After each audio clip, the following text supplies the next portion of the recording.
our topic for today is do while loop. So we will use do while loop in creating menu in your project. So any further ado, so let's start the coding. So first is we will declare the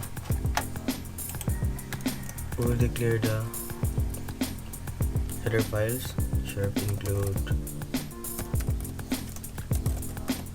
iostream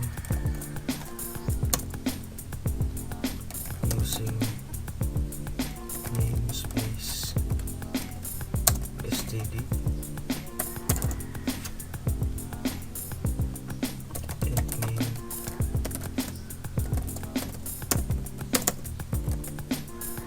return 0. So okay, let's declare a variable. So in menu,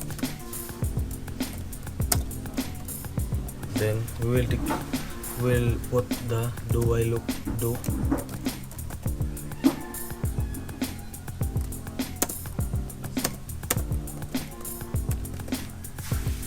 So you must indent your code for you to easily trace the errors or bugs or any logical error in your program. So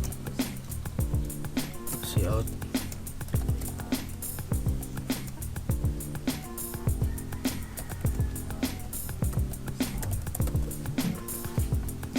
So select menu,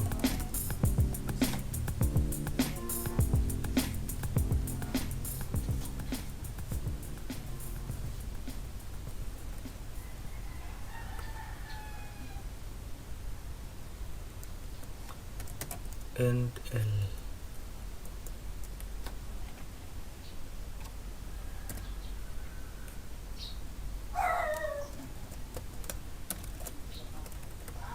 Okay,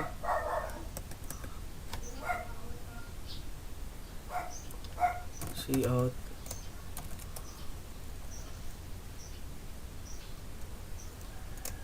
Press other key for exit. Select menu.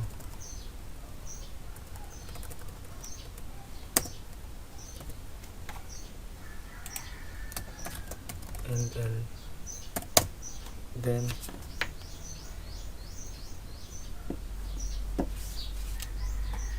let's copy this. Let's just copy this.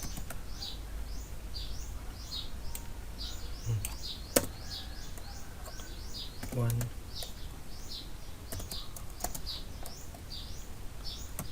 Append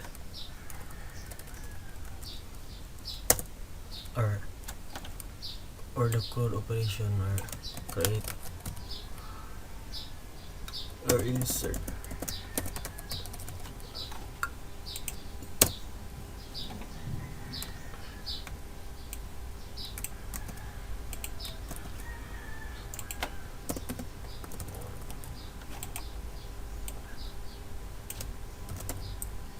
Update.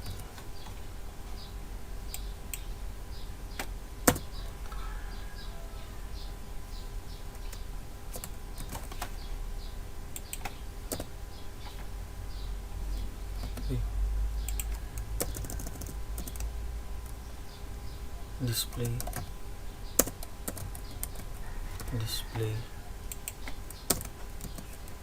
and delete. 4. Okay, so the while condition is we'll put it here while. So menu is greater or less than 0, less than or equal to 0.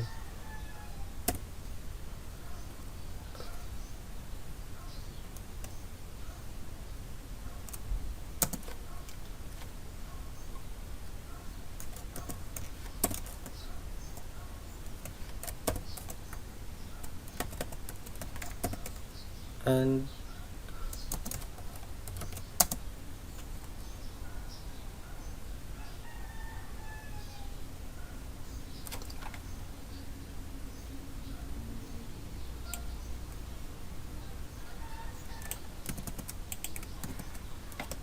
minu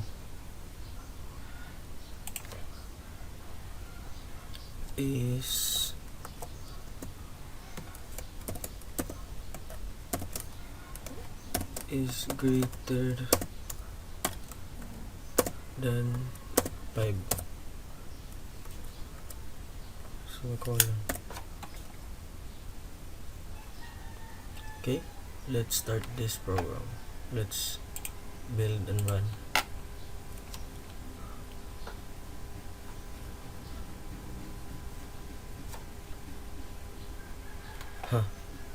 Infinite loop.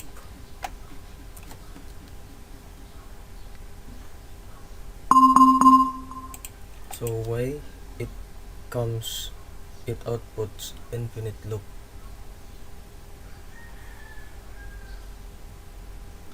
It is because we did not put we did not get a value, so that's why we use cin menu.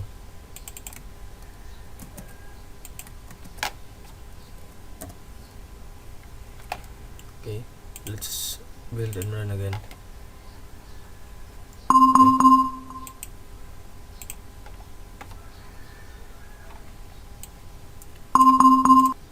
So as you can see, select menu, so other key for exit. So if you press 1, okay, it keeps on displaying the menu. If you press 2, it keeps on. Press 3, so 4, okay, it keeps on displaying until you press other key. So for example, you press 7, so the program will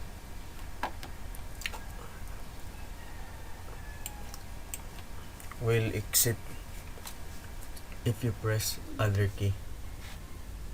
So let's run it again. Run.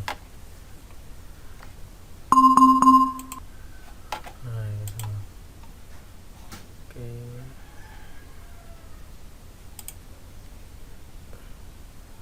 For disabled for 1 hour. Annoying antivirus. Build and run. Okay. 7.